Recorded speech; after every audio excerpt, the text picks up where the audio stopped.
you guys have a silly signature, or do you just like sign your full name? I do have a silly signature because my dad has a silly signature because his name is Anthony Thomas Ditty, so he makes it like a star. So it's like it's the A and then the T in there, and then the D I think is also inside of it. And so I've honored that by doing my name really scrawly, but then with the Y at the end, doing a star at the end for my dad.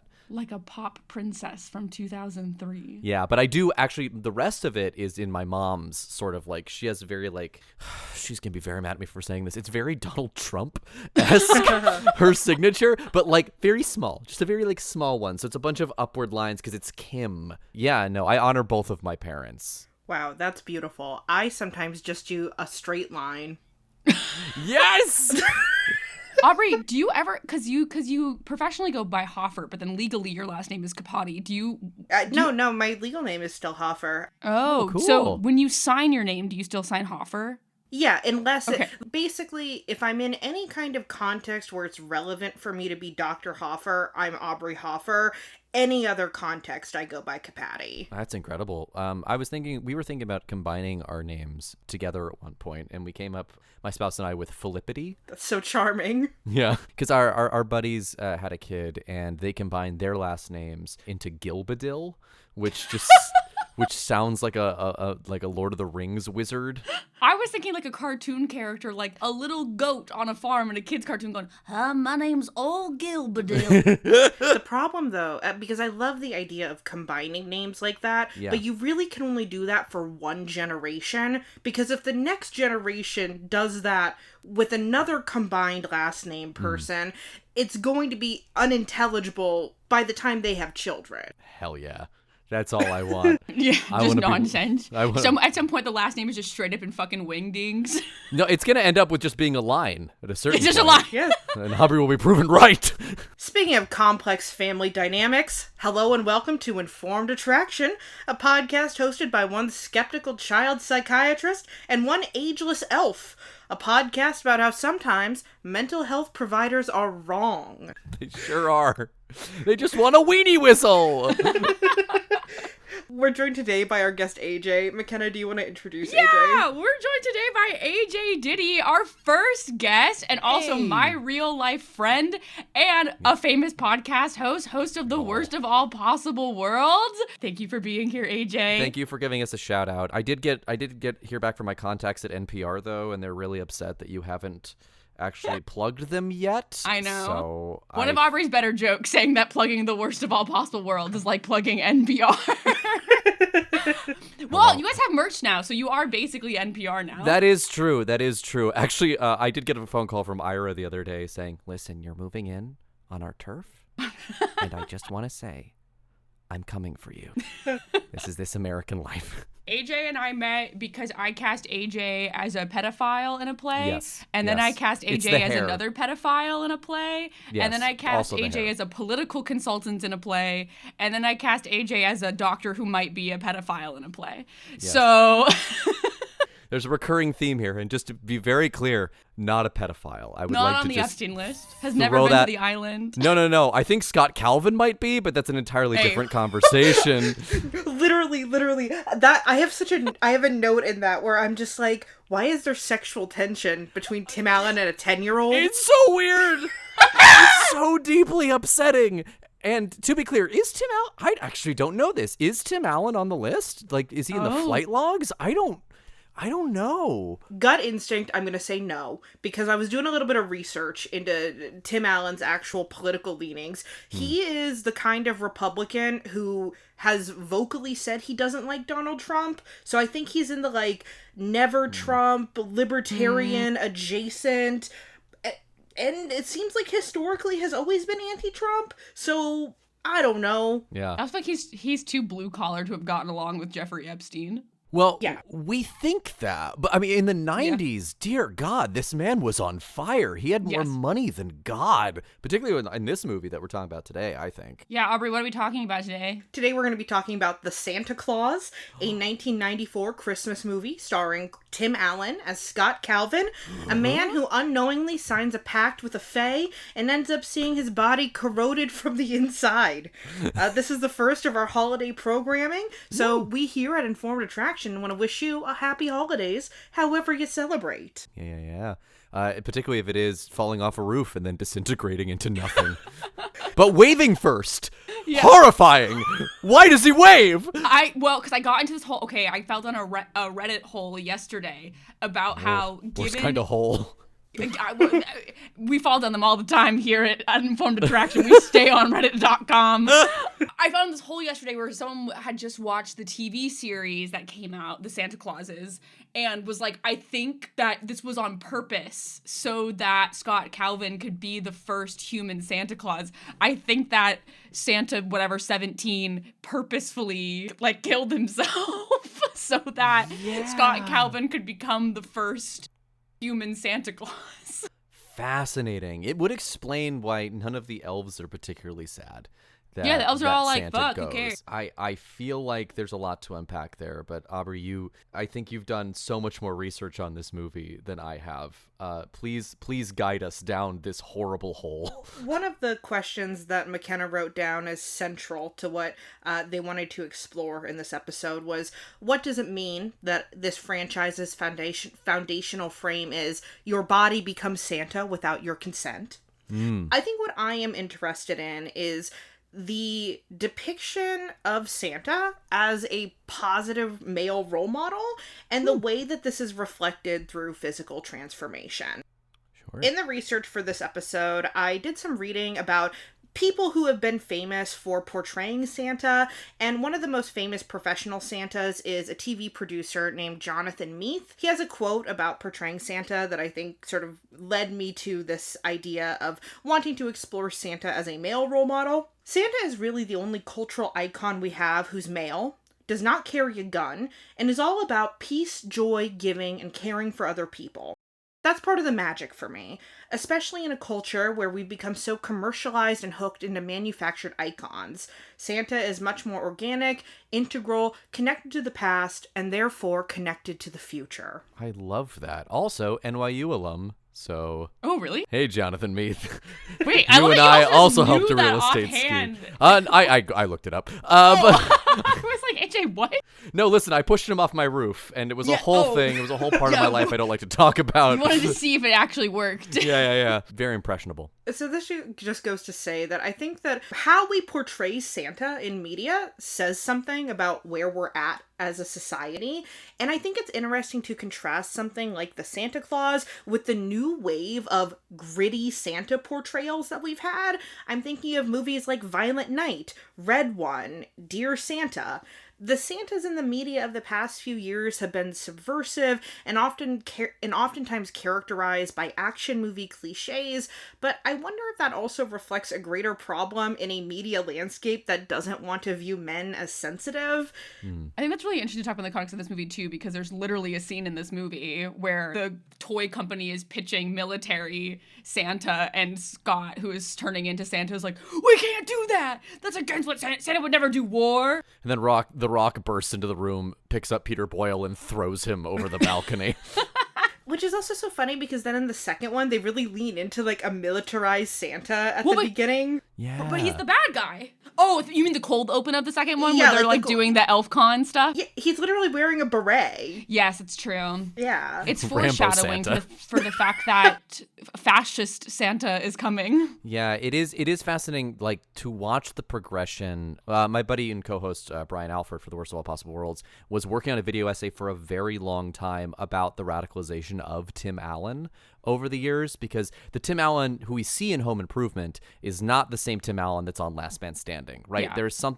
There is a deeply conservative shift in his worldview in between the making of Home Improvement and the making of Last Man Standing. And I think that the reason why the Santa Claus is so palatable to me is that it isn't like the TV show, which y'all will get to obviously later when I have disappeared and dead and you are wearing my clothes as the new AJ. But it's so not as fascist as the new Santa Claus stuff is, right? And the way that Tim Allen has sort of moved over the years. Yes, he's not pro-Trump, but the man is no friend to the liberal media. No, Tim Allen is a villain. I think I've been watching Person of Interest lately, which is an incredible show, which unfortunately stars Jim Caviezel, who is actually QAnon. Well, I think it's really sweet to watch the Santa Claus because I think that ultimately Scott's arc is about not being a Scrooge and learning how to be present and a loving father to his child and to use his warmth to create holiday magic. The last beat of the movie is a hug between father and son, and it does make me feel kind of weird that that kind of male closeness doesn't seem to be present at all in recent holiday releases like the ones that I've just named. Yeah, and how subversive it is sort of like the 90s trope of like, I feel like in many ways this is the anti-liar liar, which is instead of like my work is the most important thing, I have to focus on family. It's like, no, the work is also important, but so is my family. And it's not like he gets back together with his ex-wife at the end of this. They stay divorced. And he's like, that's fine. That is a kind of family. And for people watching this at the time, when I was growing up, I had a friend whose parents divorced. And he said, watching this movie was very important to him because it showed him that he also had as valid a family as anyone else. And so for that reason, good job, Santa Claus. For a lot of other reasons, oh, bad Santa Claus. Oh, dear God. The fat jokes in this are abominable.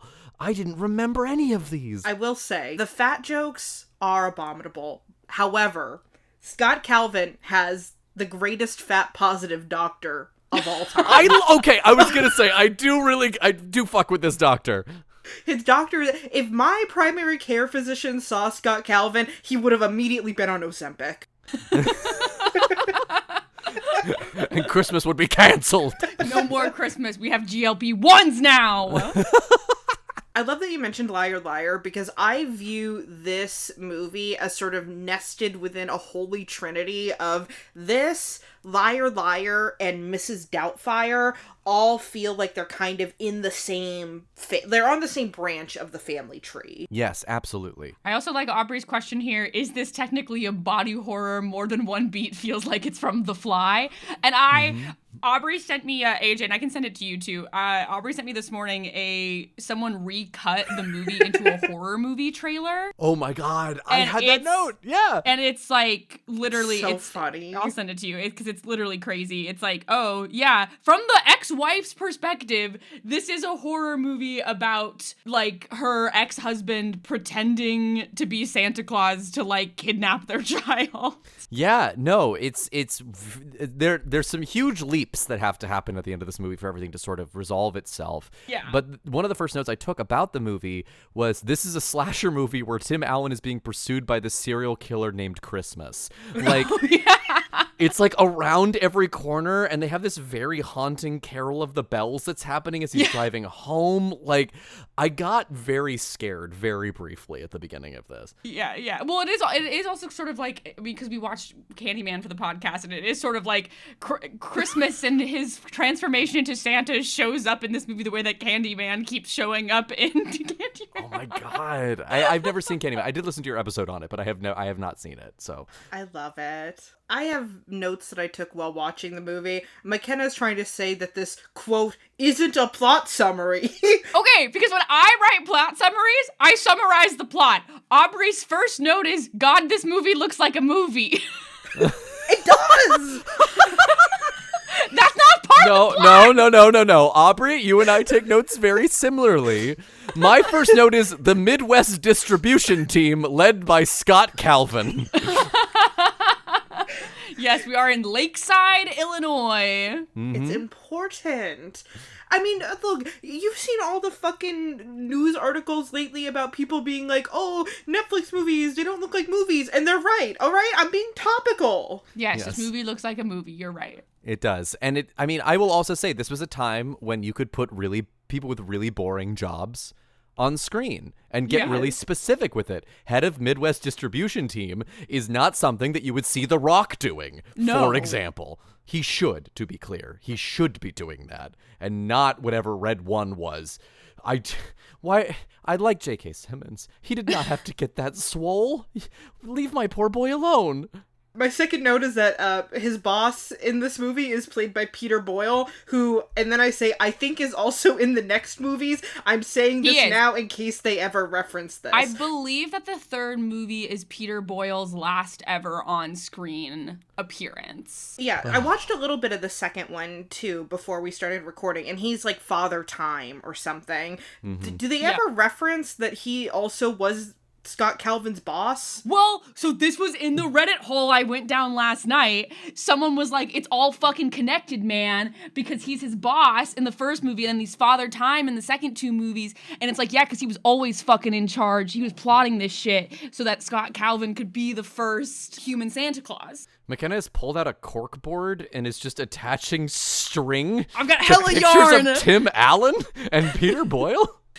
Hella yarn. How dare you? Scott Calvin, who's the head of Midwestern distribution, he's congratulated at his work Christmas party by his boss, Peter Boyle, and he immediately takes the opportunity to upstage the black woman who is also being congratulated. The microphone out of her hand! I took that note too! Tim! Don't do this! It's the 90s, Tim! Immediately. This is where I'm going to have to start trying to relay the plot, and it might fall apart a little bit. So you gotta stick with me. He's rushing home because his son is being brought to his house for Christmas Eve. Yes. And his ex-wife is like, and then he shows up after they have already gotten there. Yeah. We have to talk about the aesthetics of his ex-wife, Laura, who has the Lord Farquaad art girl, Bob, and... Yes. Here's the thing in media is there are oftentimes depictions of exes in media where I cannot fathom how these two people were ever actually in a relationship. Yeah. And this is probably my number one. I do not understand how these two people were ever attracted to each other. I don't understand how they were married. I don't understand how they had a baby who they raised for years before divorce. I don't understand it. I don't know. I've dated some normie-ass dudes. Wait, hold on. Tim Allen is the normie-ass dude in this scenario? Yeah. He's the head of Midwest distribution. He's got a tight 5 for everything, Mackenna. That it's jokes a minute with this guy. All of them funny. Compared to her like soft-spoken child psychiatrist new husband, yeah, I would call Scott Calvin the normie-ass dude. That is true. You know what? He is the head of the Midwest distribution team. Yeah. It's like my high school boyfriend is now like does something. He's in some sort of engineering position at Lowe's. That could be my life. What do they need engineers for? Yeah, what are they engineering at Lowe's? I don't. Let's look him up Shelves? on LinkedIn right now. Let's do psycho shit. Let's look him up. I'll get his exact job title. And then we're going to keep and his home address. Okay. Oh, he's specifically a data engineer. Oh. That's not a real engineer. That's not a real engineer. And he lives in the same town as one of my brothers. I wonder if they've ever seen each other in real life, but not known it was each other. Sorry, that was your... I heard brother way too late. I'm so sorry. Hey, it's okay. Trey Goodrich, shout out one time, my king. So even though Scott later says that Laura has better attorneys, we should really acknowledge that he is getting their child for Christmas. So Only Eve.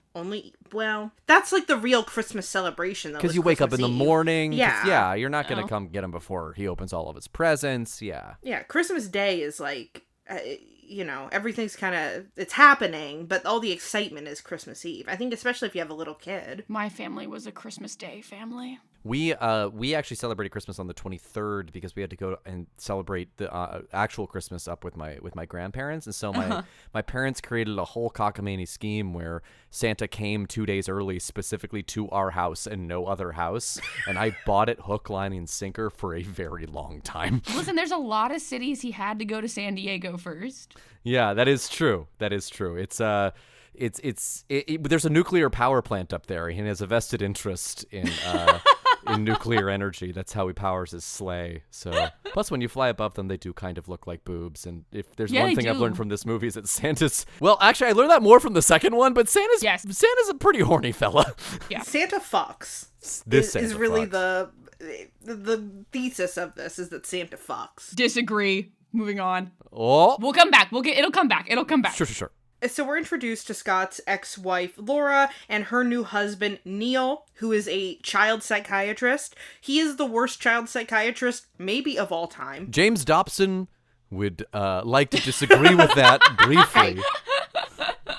Look, is there any crime worse than telling a child there's no Santa Claus? No, not in this universe. It's Wow. it's a firing squad offense. Basically, when we're introduced to Neil, Laura is like, oh yeah, Charlie got made fun of for saying he believes in Santa, so Neil sat his ass down and said Santa's a lie, which also makes no sense in this universe where Santa Claus is a real person who delivers gifts every Christmas, but hey, who am I to judge? Where did the adults think these gifts are coming from? They wake up in the morning, it's like, did you buy him that? No. Did you buy him that? No. Huh. Well, we won't unpack that anymore. It's we got free shit. Like, what is going on here? But we all know Santa is fake. But like, where are they coming? That's my issue with every Christmas movie wherein Santa Claus is a real entity. Yeah. Is that like the idea of them not believing in Santa Claus makes no fucking sense because Right. these gifts are coming from somewhere. So it's like that in the Polar Express where it's like at some point you stop believing in Santa and so you stop hearing the bell ring and it's like, well then where are all these fucking toys coming from? Is the part of the magic that the parents are being gaslit into thinking they bought these toys? Yeah, memory so. rewriting. Yeah, I think there's memory rewriting. But what's the happening point? Just have everyone believe in Santa. It's. Because you have to have my faith, yarn back out. Kenna. My yarn's coming back out. I'm doing my charts.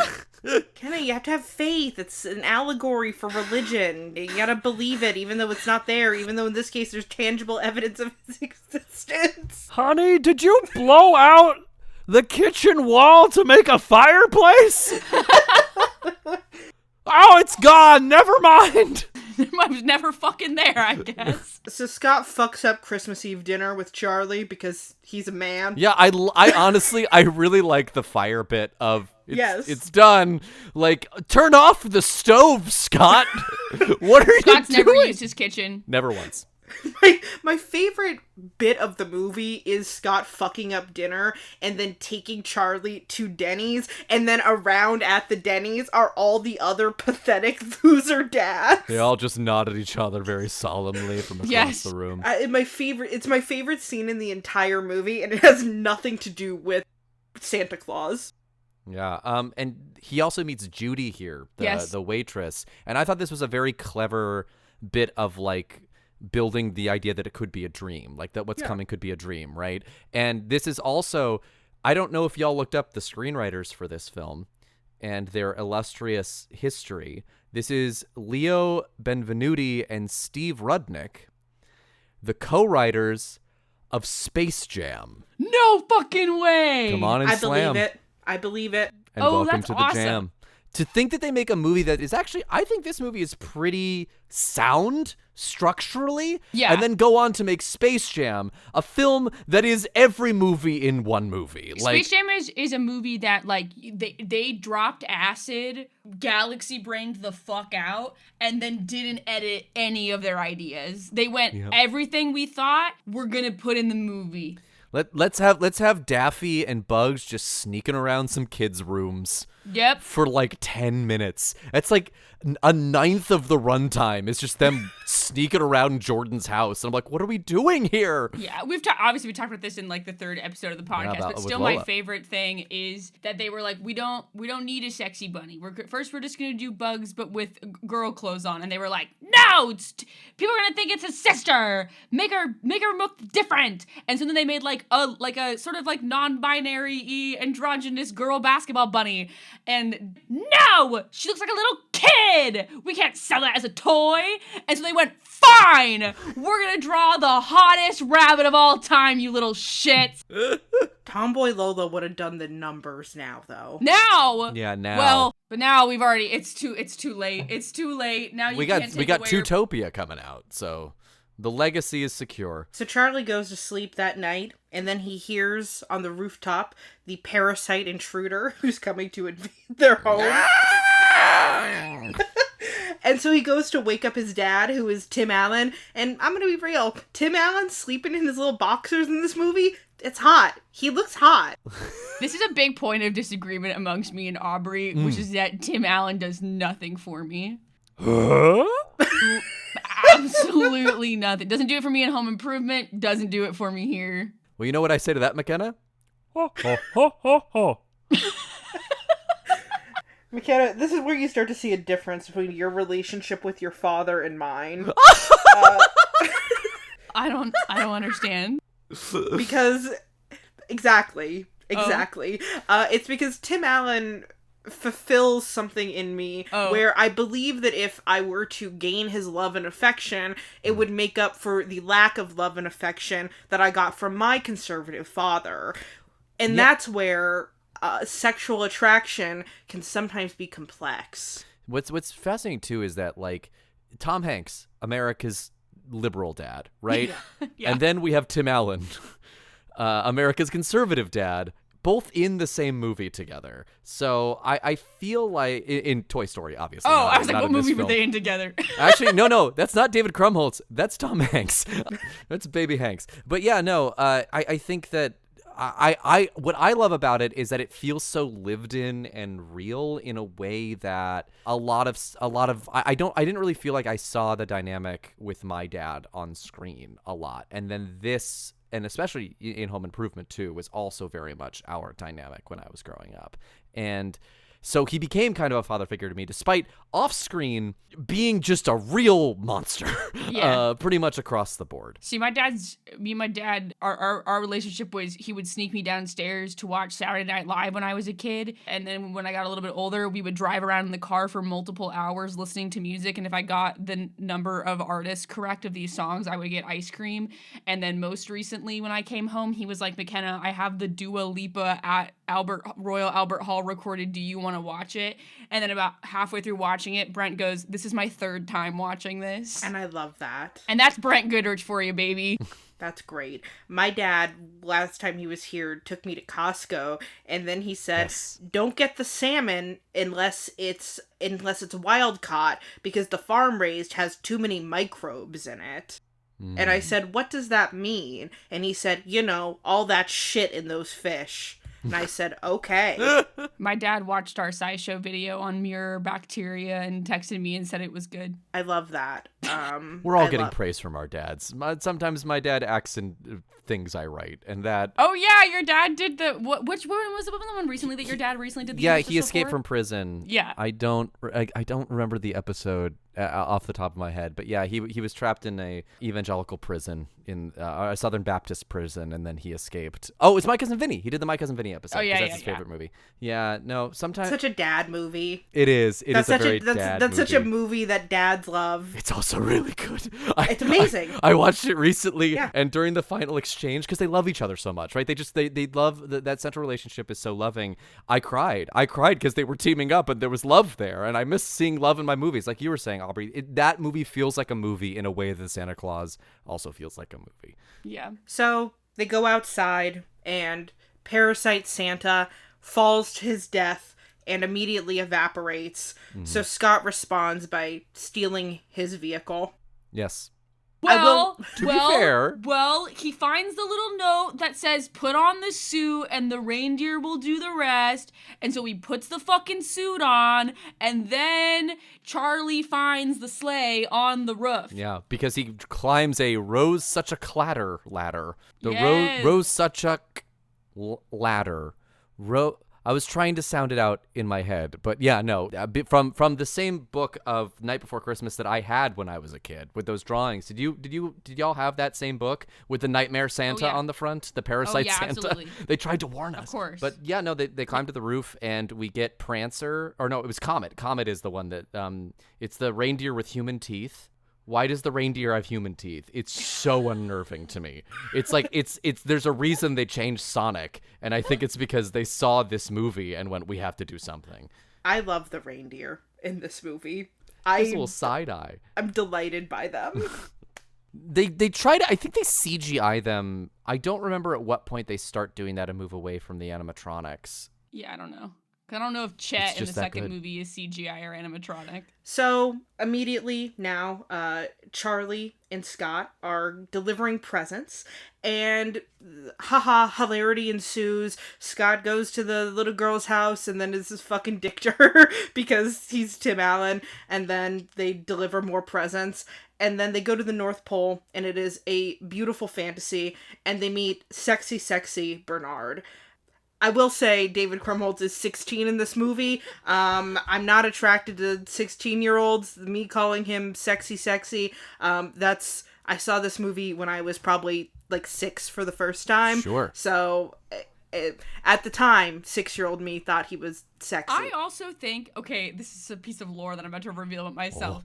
When my home is a sequel Christmas movie household. So I have seen the Santa Claus 2 and Home Alone 2 many more times than I have seen Home Alone and the Santa Claus. And so when I picture Bernard in my head, I picture him from the second movie where he is like 24. And so it was actually shocking to me how young he looks in He's this a little movie. baby in this one. Yeah, but it's because I have him so in my head as the 24-year-old version of the character that when he was 16, I was like, why does he look different? And I was like, oh, aging. He just brings I didn't really clock it until this watch, but he really holds this whole movie down. Yeah. Oh yeah. Which is incredible because he was a child actor when he did this, but he's like, I think it might be because Christmas means nothing to him. Like that's the whole part of the character that is so appealing, right? Is that like all this is just it's nonsense. We're just doing, this is my job. I have to do my fucking job in a way that the rest of the movie can feel a little bit like, woo, Christmas. It's just like Christmas has to happen or all these kids will be so sad. You don't want to make the kids sad, do you? And he's like, no, I don't, David. We really I know I don't, David. Maybe one of my favorite depictions of Santa's elves in media, and almost certainly in live action media, is in this movie choosing to have Santa's elves be actual children. It is so charming to me. Yeah, and the fact that they are eternal and they get to play with us, like, you know, I've got pointed shoes older than you are, and it's like, that's very funny when delivered from a kid. I've been on the record as being against child acting in all of its forms as a former child actor. It does horrible things to your brain. Yes. And, you know, based on, I don't know, some of the IMDb pages of a lot of the child actors in this movie, it seems to have done some damage there as well. But, like, I don't know. It's very charming. They're running around their kids. It only gets weird in one part, and by God, we could have cut that from the script and it would have been fine. Don't try and hit on a child, Tim Allen. How hard is that? I don't know why that's a hard thing. Absolutely impossible. You know, just look at her. She just looks like she's 10. Stop. Hey, I said she just looks like she's 10. She looks like she's in 4th grade. Big X. Hold on. There's helicopters outside the window. God. Aubrey has now sicked the CIA on us after she got her brain. Oh God, it's the elves. It's ElfCon 1. Usually, I think I've done pretty well so far in recording, because usually Mackenna has to cut out a lot of stuff where I'm bigoted in some way, but... It's only misogyny. I only have to cut out your misogyny. Sometimes there's other things. Don't limit me. I'm sorry. Aubrey's bigotry is bigger than I am giving her credit for. I am breaking glass ceilings when it comes to bigotry. I will not be in your snow globe. So Bernard tells Scott, you're fucking Santa now. You've got 11 months. Get your affairs in order. You're due back on Thanksgiving. Bernard also gives Charlie a snow globe to remind him of the North Pole, capture the magic. They are then led to Santa's room by Judy the elf, who is 10 years old. Mm-hmm. I will say, when I was a kid, I desperately wanted to be Judy the elf. She has hair glitter. She is like just this ethereal, beautiful little child, and really acts like she is 900 years old, which I think is very, very good. Yeah, and that's sort of what I gravitated towards. Like, I want to be as like confident and sure of my shit as her. Like when I would watch this when I was like 8 or 9 years old, I'm like, I want to grow up to be her. Yeah. And now I watch it and I'm just like, oh God. Now I'm thinking about the set hours and how long she had to like get into all that stuff, and I'm just like, oh man, she could have been making friends. I know. She should be at the schools, at the playgrounds. And not with a tutor who doesn't know how to teach, but is really just there to babysit. My God. Yeah. My tutor, when I was a kid, when I was a child actor, I was like, okay, great. So I'm doing calculus. I got German 3, and we're doing AP US history. What do you got? And she's like, I don't know how to do any of that. Go away. And so I sat in the corner and had to read Huck Finn by myself and be like, hey, can you help me with some of the themes of this? And she said, I've never read that fucking book. And I was like, all right, well, I'm glad that you were certified by the state of California to teach this boy. My rants against child acting aside, I think that this version of the North Pole is also just so cool in this first one because you don't see a lot of it. I think the biggest problem with the sequels, well, one of the biggest problems with the sequels is that you start to see more about the world outside of it and it gets less magical. Like when he's is that a polar bear directing traffic? And you don't see the polar bear. Your mind fills in the gaps of this wonderland. And then you see it, I think in the second or third movie, you do see the polar bear. I kind of conflate them. I watched them all very, very in rapid succession. I couldn't stop with the 2 you had assigned. I had to watch all of them because my brain needed to know. But like, it just loses its magic because there's nothing more magical than all the swole penguins that are just like around the North Pole that are just like pointing at shit. The statues of like the really buff penguins. Did anyone else clock the swole penguins? I did clock the swole. There like gets to be some weird stuff like in these movies in general about like anything that is not a human being, an elf, or any other sort of like moving creature. Anytime something is metal, they make it sexy to an unnerving degree. Hold on, elaborate. I need at least one other example. The animatronic Santa. That to me is a crazy take from you. What? Normally, Mackenna, hold on. Oh, okay. Oh, we're not agreeing on Oh, no. I am not shaming you. I am just like, that is a plastic man. I also just want to say... but he's like intentionally made to look like a G.I. Joe. I see. Okay, so this is a G.I. Joe spinoff. Yeah, so this is the ongoing problem with this podcast series, is that I'm attracted to Channing Tatum and John Cena, and Aubrey isn't. And so anything that's like big and swole, I'm like, yeah, and Aubrey's like, Mackenna, what's wrong with you? And I'm like, there are dozens of us. Meanwhile, I'm like, the Batmobile is sexy. Yeah. Anyway, so hold on, let's rewind for a second. So you don't understand how I'm attracted to Tim Allen, but you're attracted to Facetune Tim Allen. Well, okay, am I attracted to Facetune? That is what you just said. That is what you just said. We can play that back. Yeah, hold on, can we clip that again, Mackenna? Editor Mackenna, put that back in. Double it. Thank you. Hey, I'm gonna edit this podcast. I can cut all of this. No, I think there is intentionally an allure to the toy Santa. And I don't get that from any of the Tim Allen, Scott Calvin, nor Santa Clauses. Do you think that when the toy Santa gets an erection, it plays Pop Goes the Weasel? I sure hope it doesn't. I don't imagine he has genitals. That's obscene to me. I think McKenna's imagined it. No, I have not. Because the problem with the toy Santa is he immediately becomes a fascist, and then I'm not attracted to him anymore. Okay. But for a brief moment at the beginning, I'm like, there's an allure. So can we just talk about this scene with Scott and Judy the elf, where, so at first I thought I was crazy, because I was like, they're having this banter, she gives him hot chocolate, he's talking to her, and I'm like, this feels weirdly, like, kind of, like, sensual. And then Judy says something to the effect of like, oh, sorry, I'm dating someone in rapping. And I was like, okay, so I was definitely supposed to pick up on a weird overtone there. I think they're doing it on, and I don't agree with this. I don't think this scene needs to be in this movie. But I think what they are doing here is trying to establish that the elves, while they look like children, are like adult beings. Like, I think that's what they're doing here. Yeah. And that's like the joke.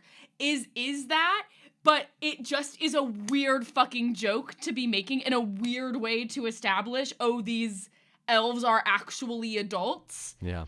Because to do it through this weird flirtation between an adult man who has no context for this, so, like, he shouldn't be in on this. So was the other She Santa might be- fucking the elves? That's why no one's sad he's dead. Like, that's the thing, is that It that opens up a pedophilia? box that I don't want to open. I don't. Okay, see, that's the problem, right? Because it gets into the vampire question, right? Yeah. Like, is Edward Yes. Cullen actually pedophilic in that moment, right? When he goes out with Bella. because she is 16. Yeah. Because I think what's weird is that, like, when you think about it, it's like, what is the alternative for a vampire, right? Because they are eternally trapped in a teenager's body. So if they were to sleep with an adult person without revealing their vampire-ness, that would be the adult person in the eyes of our society committing pedophilia. Does that make sense? Like, right. Well, Yeah. well, this is why vampire movies always have to be like, oh, he's 900, because if it's like he's 54, then it's you can't look when you're a vampire. You can't fuck for your first 100 years. Okay, you just gotta keep it clean. But I think a similar thing is happening in here because it gets established that Judy is 1,200 years old. Right. That it's like an established piece of Judy lore is that she's 1,200, but she looks like she's 10. I do wonder. I just don't know why the movie opened this box. I think it was because she's like, she had to say, I'm 1,200 years old. And that, like, in the 90s way, like Tim Allen-y way of the follow-up, it's like, well, you look really good for your age. Like, we need that stupid little thing. And then the natural follow-up to that is like, oh, no, thank you. I'm dating someone and rapping. And to Tim Allen's credit, he's not playing this like, when she says I'm dating someone and rapping, he mouths okay, like, I didn't ask, and it's weird you brought it up. I'm not interested in you. You're a child. In a way that this could have gone the way of Airplane very, very quickly. She asked Judy if she likes wrestling. Yeah.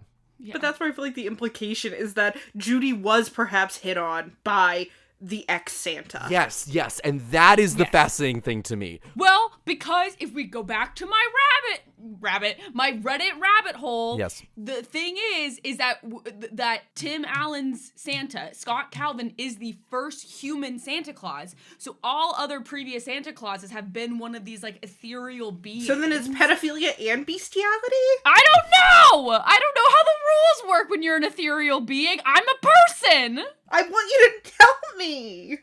Mackenna can tell you how to do one thing, and that is how to fuck a robot Tim Allen. That is an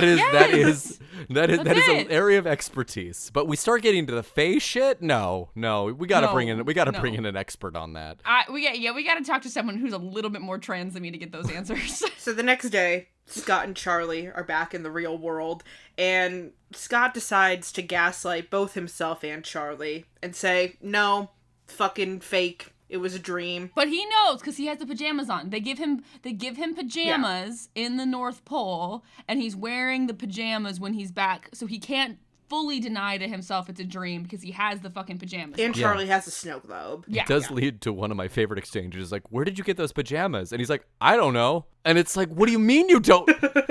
Like, I will say though, I have had that. He's divorced, but I have had that conversation with a lot of like men I know where I'm like, where'd you get that? And they're like, I have no fucking clue. Yeah, I mean, you do acquire things over the years, I suppose. Yeah. But I mean, I thought maybe I guess I thought that was everyone. I know where every item of my clothing comes from, but that's because I'm a sicko.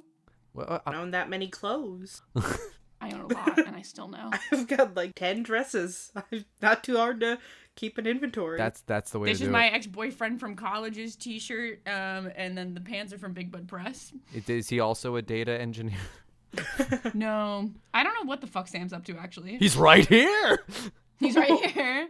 He's in Brooklyn. So then it's career day at school, and both Scott and Neil go to Charlie's career day, and Charlie says that Scott is Santa. And for some reason, his emphatic belief in Santa when he is a young child is enough to warrant a conversation with all the parents and the teacher, and Neil basically being like, this kid is delusional for believing in Santa. Yeah. This teacher is also very drunk.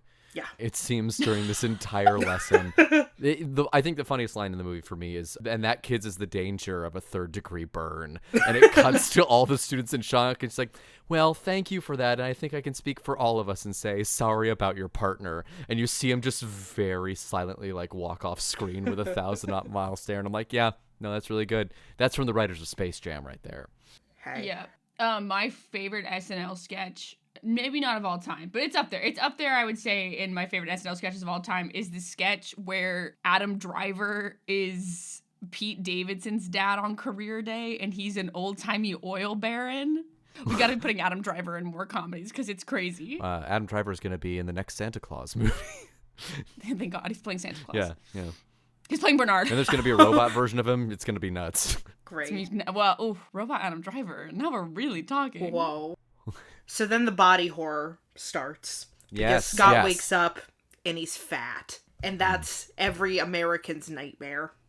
He goes to work and he tells everyone, he's wearing sweatpants because none of his clothes fit, and he tells everyone at work that all of his things caught on fire, and then they're like, wow, why are you so fat now? And he's like, I got stung by a bee, I'm so swollen. And then they're like, great, well, we're about to order lunch, because I guess this is a meeting where we order lunch, and everyone's ordering their salads with no dressing, and then Scott is about to do the same thing, and then he lists a laundry list of desserts that he would like to have, and then he eats them all, to the horror of corporate America.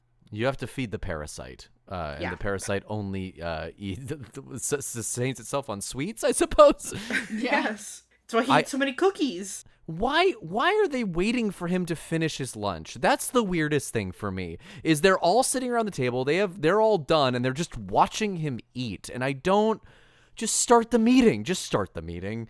Because this is the problem with, it's, like when fashion brands have to put together like a workwear collection of like clothes of ours that you can wear to work, and you're like, you can't wear that to an office. Right. I think that the same thing happens in movies where like they haven't worked in enough regular offices that trying to write like a regular office scene, they're like, oh, how does that work? Mackenna, I don't mean to be confrontational about this, but he is the Midwest distribution team's head here. He is the head of Midwest distribution. So, I mean, they did know that was a job, which puts it way above what I think happens in offices, which I think is just spreadsheets and emails. I've never worked an office job. Is that what it's like? I kind of work an office job, but even my office job is YouTube, so it's like, Well, yeah, no, it seems like a hellish thing. Someone should write a play about that. But yeah, no, this Panzer tank thing that comes up in this meeting is also wild, that we all have to sit and listen to Tim Allen's Tight Five about Santa for about 5 minutes, I think. Yeah. Scott also decides that he's going to go to the doctor to try to get to the bottom of these physical transformations that are happening to him. And on screen we see he's gaining weight, he's growing his beard, his hair is getting whiter. He goes to the greatest doctor of all time, who does all the physical tests and is basically like, yeah, you're good. And Scott's like, I gained 45 pounds in a week. And his doctor's just like, shit's crazy, man. Shit's crazy. What do you want me to do about it? This is a very small thing, but the fact that before he puts on the stethoscope, he breathes on it, like he goes, and then puts it on, is so caring. Like, I've never had a doctor do that for me in my entire life. They're like, you're gonna be cold now, and they just shove it on there. This doctor is a pinnacle of bedside manner. Yeah. I wish this is what they should be showing in medical school. Yeah.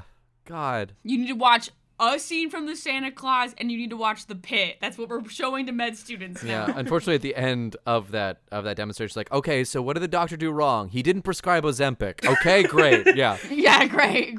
Here's your degree. Here's 9. One of my favorite things about this movie is basically in the next sort of section of the movie, we see the rest of the year until it's holiday season again.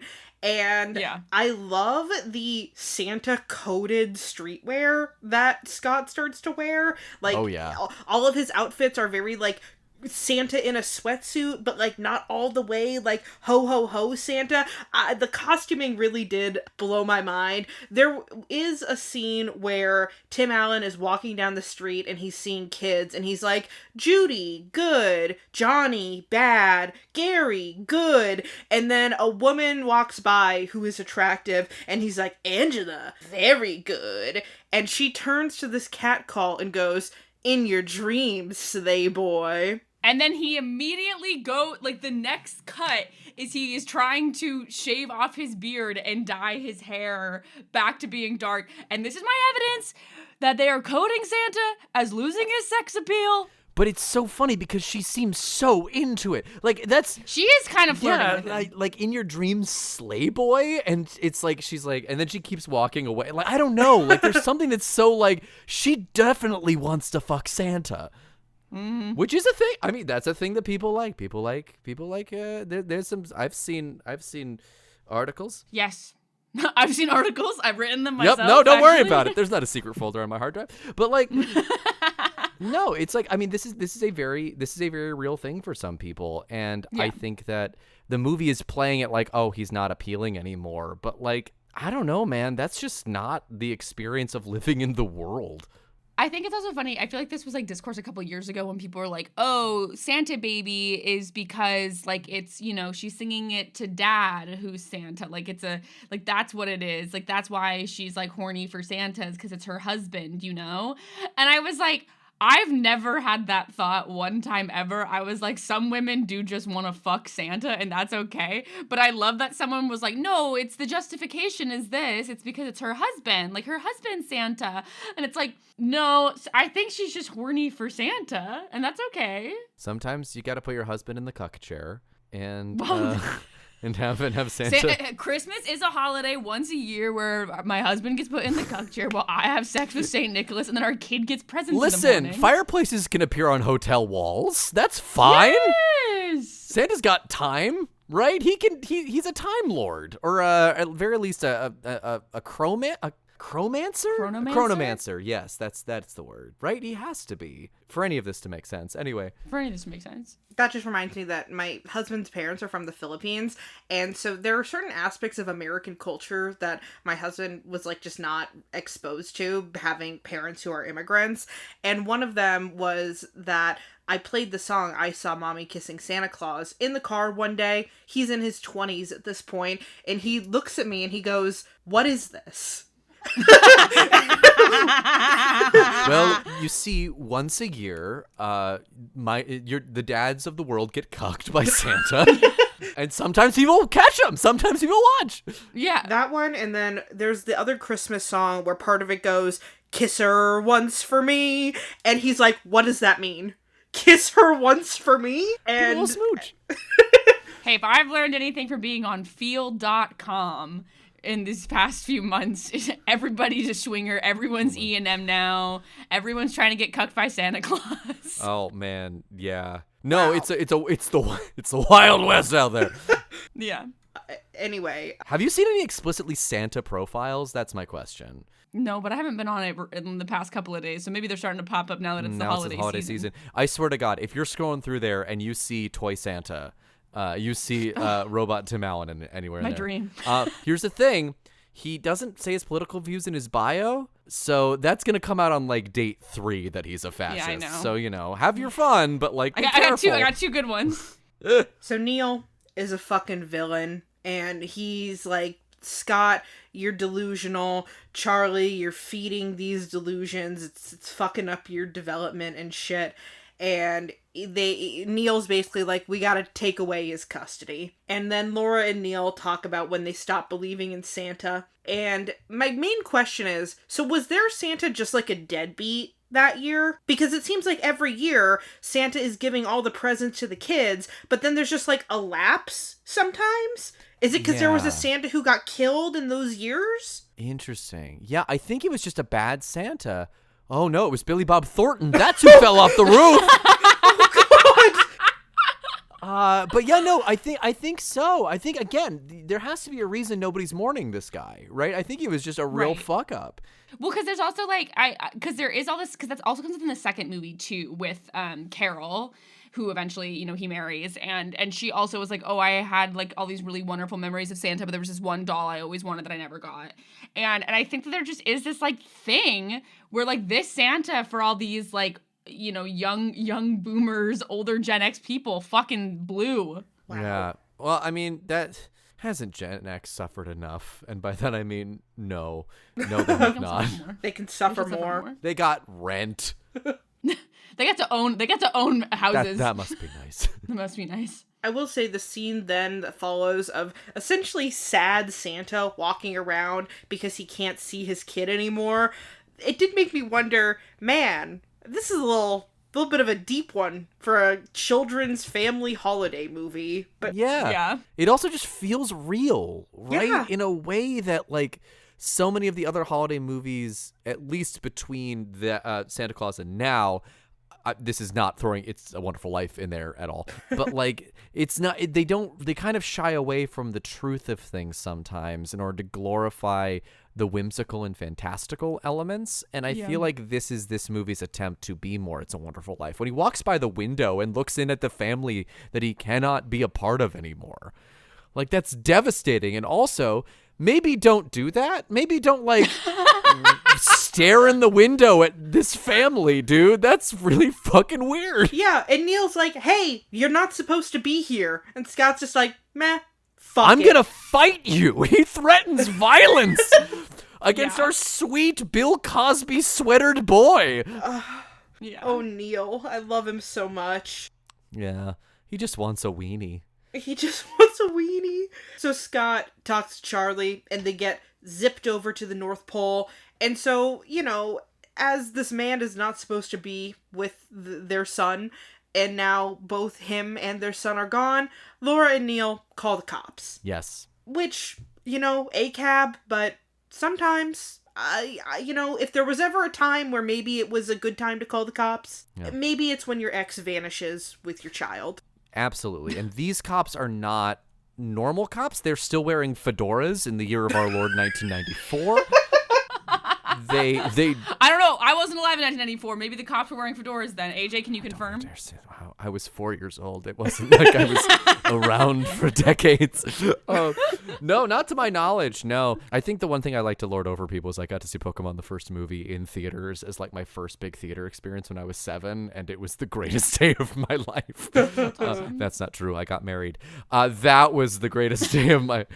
That was the greatest day of. It was the greatest day of my life. But there's something about like the cops in this movie not necessarily being real cops in the way that like even in Home Alone, I feel like those cops behave more like real cops than these cops behave in Santa Claus. I agree. Mostly because they don't fire their weapons at any point in this movie. No. So now Scott is being Santa on Christmas Eve, and he's doing way better this year. He goes back to the kid who he was a huge fucking asshole to the year before, and he's nice to her this year, because it's growth, right? We're seeing character development in front of our eyes. And it's I find this scene very sweet. Yes. I think it's incredibly sweet. I love this movie. This is a movie that I don't think is good, but I love. I think that my top 2 Letterboxd reviews for this film. One is my 4-year-old niece says, "I liked the movie, but I don't think it's good," which is the best criticism ever. And then the other one I read was, "I would be so annoyed." And that goes for every character. Yeah, no, regardless of position. Any character. Particularly Bernard, though. I feel like Bernard would be like, motherfucker, another one? So annoyed. Scott is then arrested in front of the traumatized neighbor children. I really wanted to say fuck the police. Just once. Just for me in one of the cuts. Come on. So Bernard deploys the special ops unit, the elves, and it's cinema. It is cinema when the elves are deployed. Anytime in any of these movies they're doing any sort of like heist shit, special operations, it is just so fun. Yeah, like they're just having the best time. It's absolutely Robert Rodriguez coded, I feel like, in a lot of ways. Like, this is Spy Kids, this is everything. The one thing I have is that Elves has elves in, like, the acronym of elves, the E in that stands for elves, and I'm like, you can't do that. Unfortunately, you cannot have the acronym be a word in the acronym. That makes my brain hurt. It's elves all the way down. Oh, baby. No. Okay, we're that's a Reddit roll you do not want to fall down. But yeah, no, there's a can we talk about the interrogation scene just That's briefly? literally my next note. Okay, because this led to a search that consumed my household for years. I think we've been talking about this because over the course of it, the guy's like, tell me your name. And he's like, Kris Kringle. And he goes through all the names of all the Santas over the world. And then very curiously, he says, Topo Shisho. Do either of you understand what that reference is? So I do now because I'm currently in the musical White Christmas, and there is a scene where they talk about Topo Gigio. Yes. So that's the only... that's where I'm like, it's odd to me that Topo Gigio is coming up in my life to this degree. Yes. So, Mackenna, Topo Gigio is a racist cartoon mouse. I didn't know he was racist. A racist puppet mouse. Well, you can't be racist against the Italians, but, you know, I say that as an Italian myself. Yeah, no, he is a racist caricature of an Italian that Ed Sullivan used to have on his show. And there's a clip of Ed Sullivan, and I don't know, I just had never seen a live clip of him. The man is drunk most of the time. It's very fun. But Topo Gigio, first of all, Topo Gigio sounds like this. I'm a little Topo Gigio mouse. Like, he's like a Waluigi kind of figure in that he's a pervert, and he keeps like hitting on like, he's like, give me a kiss, Ed Sullivan, and then Ed Sullivan will like kiss him, and it'll be like, oh, and it's just, I love that he's a pervert to Ed Sullivan. Yeah, and to everyone. He's just an Italian pervert. He's very handsy, and he stands on his head. But gay or European, what am I saying? So what's so weird about this scene is that he's being asked what his names are in all of these different languages, and out of nowhere, a non sequitur from left field, he decides to channel an Italian mouse, do the worst impression you've ever heard in your life of this Italian mouse, and confuse children from the 90s on that Topo Gigio is Italian for Santa Claus. It's not! Wait, that's crazy. Yeah, I always assumed it was Italian for Santa Claus. No, you got to look up Topo Gigio. The way they do the puppetry is very impressive because there's like a black screen and they're just puppeting him through it, so it really does look like he's just like moving by himself. Oh, it's so uncanny. Like, he looks like a what are the little angels? Oh boy, howdy. The angels? Are they in the room with us right now, Mackenna?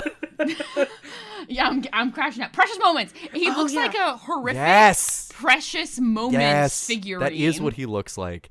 And like an Uncanny Valley Precious Moments and figurine. He'll deliver punchlines, like he'll just name all the Italian dishes that his mom is making for him and then be like, and then we are also having chow mein. And Ed Sullivan will be like, chow mein. He's like, yes, we wanted to include your American dishes. And then you hear the audience go, It's the most back in the day, you could just throw anything on TV, and as long as you got a tepid response from the audience, you were fucking golden. You're good. Good enough. I mean, Bill Maher is still doing that, so. Hey. Topo Gigio forever. Topo Gigio forever. So Scott is broken out of jail by Charlie and the elves, and basically Scott reconciles with everybody. He's like, hey, Laura, sorry, Neil. And then they're like, oh shit, you're fucking Santa Claus. And Neil is abjectly horrified. Yeah, he's really living in the body horror version of this movie. My main criticism with Neil is that I do wish he was more redeeming in this movie. He's kind of just like, I don't believe in Santa and I want to break up this man and his son. Yeah. But one of my favorite scenes with Neil is where he's like, Scott? And then his eyes get all big and he sounds like a little kid and he's like, Santa? Yeah. And I love you, Judge Reinhardt. I love you so much. I love that Tim Allen's like, calm down. Like, yeah.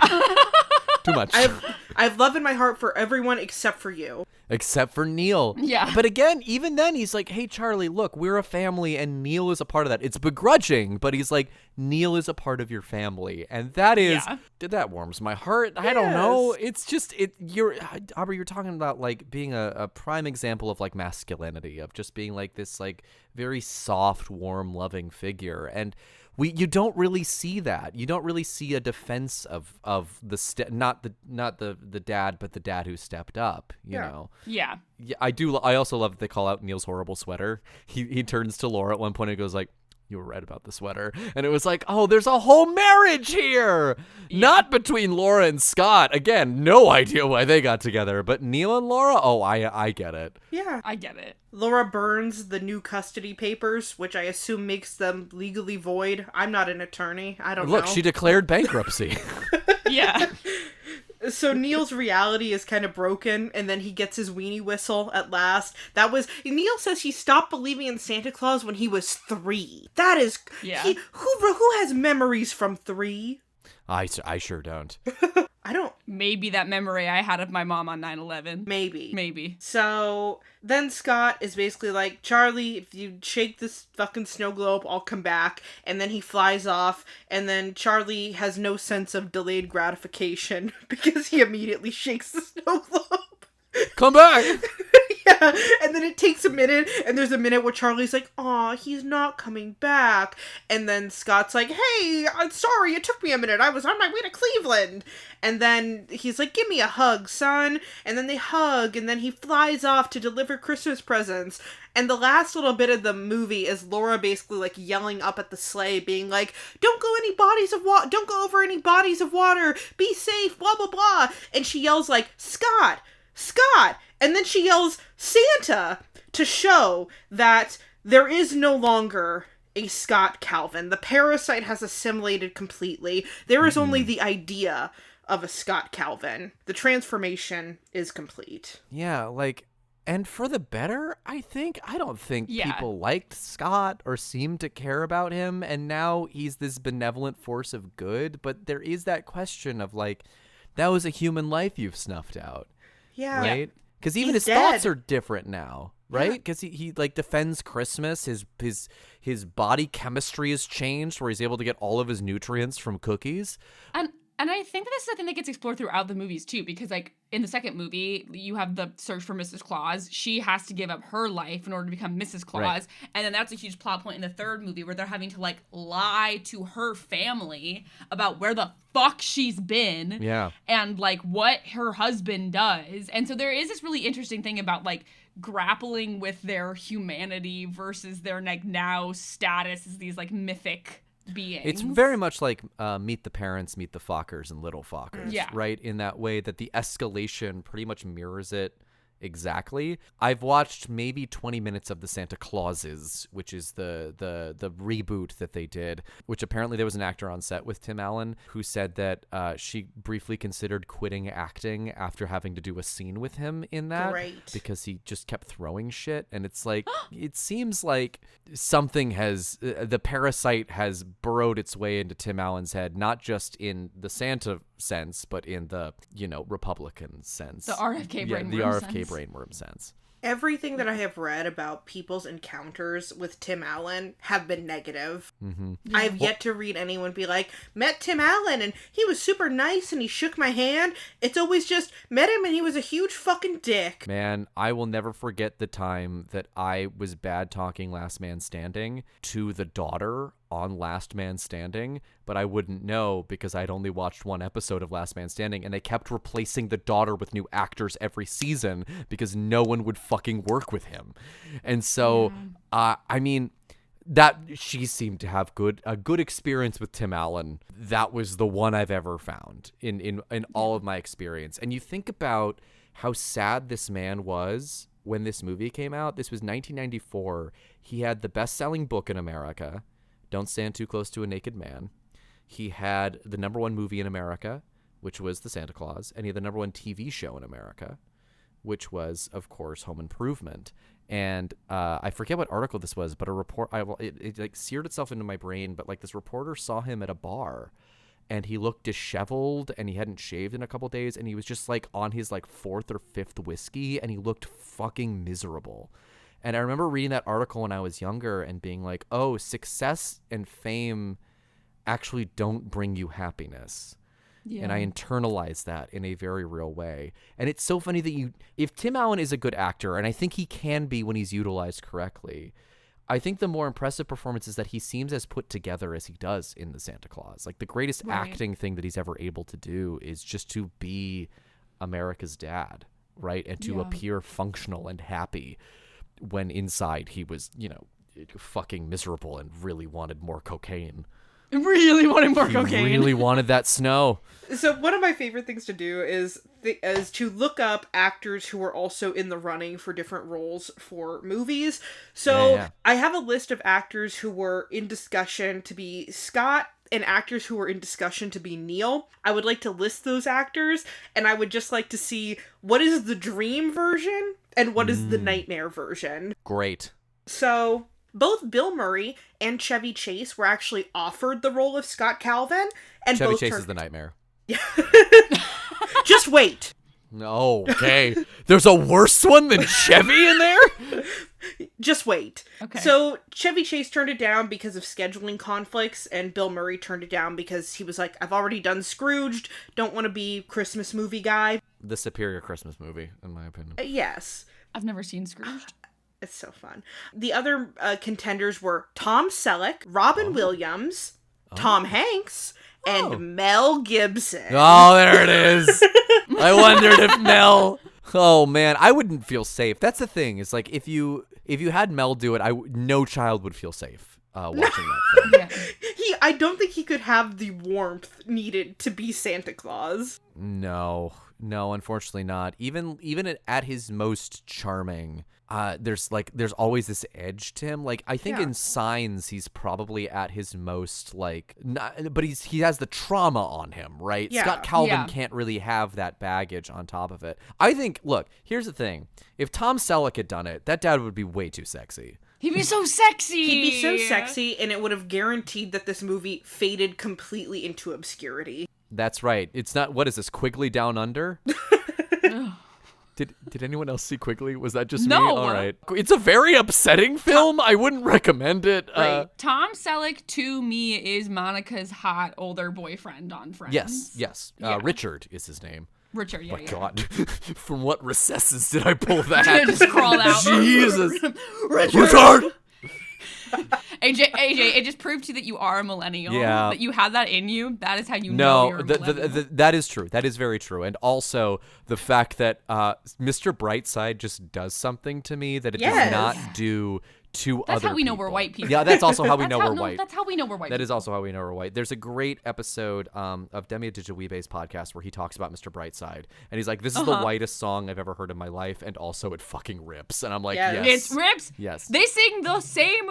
It is the same song twice. They didn't write a second verse. They just sang the verse again. And it's perfect. But the bridge is ode to joy. And that's what makes me, I mean, they're just tapping into something very primal. Hey, those Mormons really knew what they were doing. Yeah. Backflipping Mormons. I think of the options. Okay, I think I feel like though I should tell you the Neils, and we should do it as pairs. Yes. Yeah, let's do it a pair. Oh, yeah, pairs. Okay. So potential Neils were Jeff Daniels, Stanley Tucci, Christopher McDonald, and Bradley Whitford. Oh, I can do Bradley doing it. Do you want me to do Bradley? I do a perfect Bradley Whitford. Please, please, thank you. Okay, so, I'm sorry, I have to kind of get into it first. So it's, Donatella Moss, when was the last time you brought me a cup of coffee? It was never. You've never brought me a cup of coffee. Don, if I get fired, I get fired. Okay, so, Santa? There it is. Thank you. Wow. Bradley Whitford. I love that. I'm aroused. A weenie whistle. I think that there's something. Okay, interesting. Tucci and Selleck, the film would burst into flames. Like, you cannot have a hotter pairing. I don't think. They're too sexy. That's too sexy for to have been Tucci and Selleck. I think Jeff Daniels is too masculine to be for the way that Neil is in this movie. I don't like. I think that like Jeff Daniels with any of these guys, I just feel like Neil comes off as like way too aggressive, and so like for me, I think my nightmare pair would probably be Mel Gibson and Jeff Daniels. Like I think that that's just too much like dude energy then going on, and I think my best case scenario is. I think the best case scenario. I think you have two. I think Robin Williams, Bradley Whitford is a good pair. That's my I think pair. Tom That's Hanks, my Stanley dream. That's your pair, and then I think Tom Hanks, Stanley Tucci is a good pair. Yeah, I think Robin Williams, because at least the tight fives about Santa would be funnier than they are. You know, if you go off on the riff. And also, I mean, Robin Williams was so good at working with kids, right? He would have made that set electric and fun in a way that I don't think Tim Allen necessarily did, right? In the same way. You hear reports on the set of Hook, and it's just like, you know, those kids felt well taken. Yeah. Right. I do think if Robin Williams had done this movie, though, everyone would have just been like, oh, so this is just Mrs. Doubtfire, but Christmas. But it's Christmas. Exactly. Yeah, that's probably why he turned it down, I would imagine. Yeah. My nightmare scenario, like Mel Gibson is horrible, but Chevy Chase also can't act. Yes, that's you know true. what I mean? And is also a horrible person. So I feel like, I don't know, don't make me choose between Chevy Chase and Mel Gibson. Dear God. This is the anti-Sophie's choice. This is like, take them both. Chevy Chase and Christopher McDonald is pretty bad. Yeah.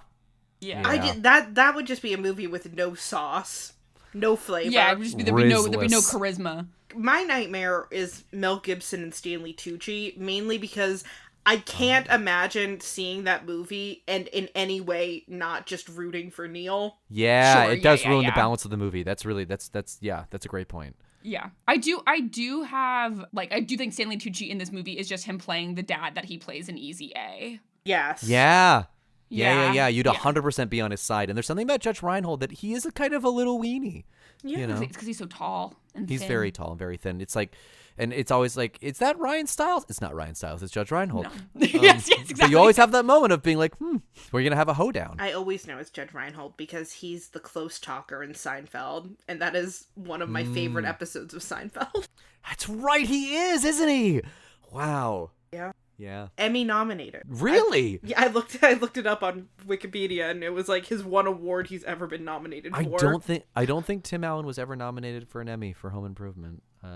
And he probably thinks about that all the time. He rotates in its head. That's why he keeps making all of these TV shows that are the same thing over and over again. What's the one that he's on now? Shifting Gears with Kat Dennings. Which is like the exact same thing as Last Man Standing. Dude, my dad loves Two Broke Girls, and I know he is locked in to whatever the latest... Shifting I know he is locked into Shifting Gears. Yeah.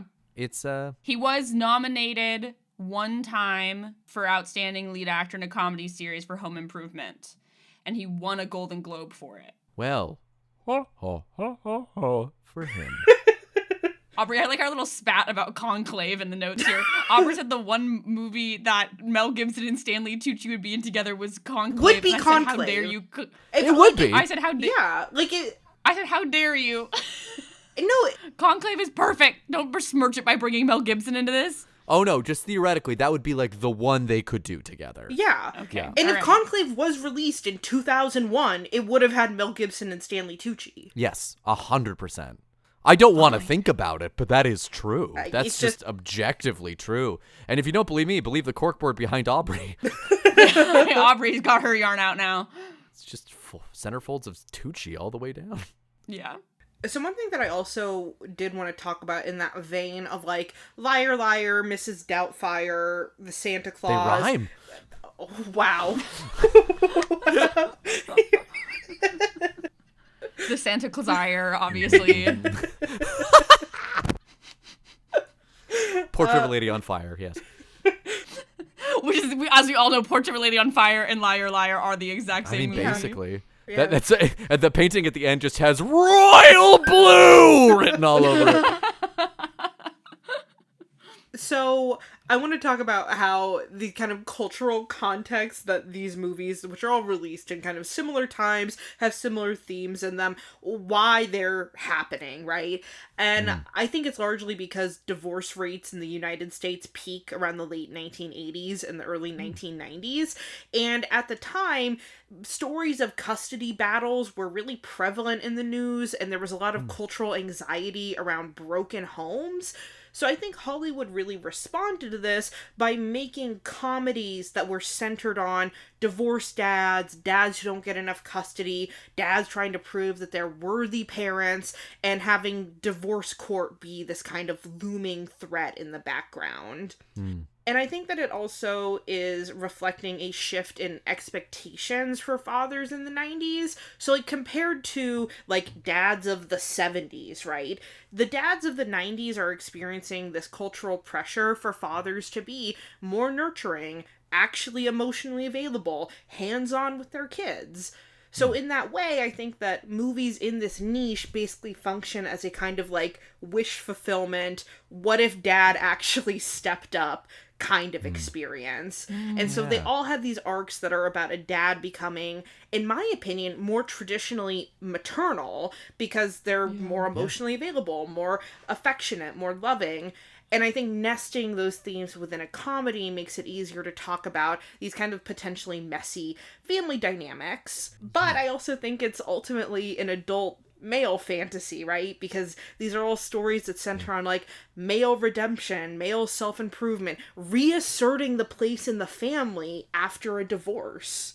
And I think that we see that in the Santa Claus, where over time Scott is winning back his sort of, like, gravitas, right? His time with Charlie, his personal purpose after kind of being directionless after the divorce. Yeah, you know, in Doubtfire, it's literal, like, becoming maternal, right? Like, there is sort of that element to it, and as Scott becomes more Santa-like, he does become more motherly towards Charlie. This was a huge trend, and I also think, you know, a lot of Hollywood people were getting divorced as well. It was probably a lot of those screenwriters were coming out into the early 90s being like, oh, I'm divorced, I want to write about my experience, and I also want to write a way that I can still be with my kids, right? And or like the stars of these things would come to them and be like, you know, how do we do this? Because I thought that this was more based on, like, Tim Allen's life, but his wife was with him until, like, the early 2000s, his first one, and, like, was with him through the whole rehab and heavy drug use and the big, like, peak of his fame, right? And this seems to be more of an invention.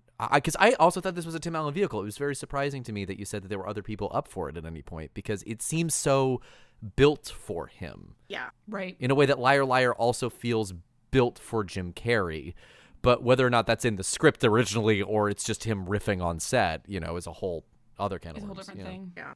Kind of the next bracket that we're going to talk about is, like, the Santa physical archetype, because that's obviously so much of this movie is about that, like, you can't just be Tim Allen body Santa Claus. He has to undergo this, like, you fucking look like Santa Claus now. Yeah. Well, and we are a podcast about appearance tropes in media, so... And I think the thing that, like, that we're, like, we did the fat suit series, and, like, the 90s were firmly in the center of, like, the fat suit era.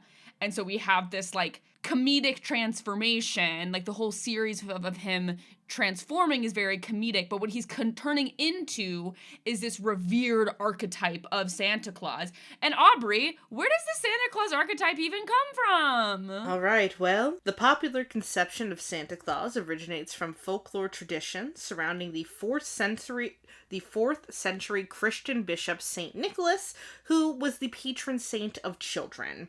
Saint Nicholas became renowned for his reported generosity and secret gift-giving. But it's so interesting. On AJ's podcast, they talk about evangelism. So, AJ, we brought you on for a different flavor of religion today. Thank you. Welcome. My German roots, yes. Yes. So the image of Santa Claus shares similarities with the English figure of Father Christmas, but they're both now kind of amalgamated into the same person. Is that the same as Daddy Christmas? Oh, sorry, that's my secret folder. No, that's the guy I just matched with on Field. Oh, hey! That's you and doll Santa.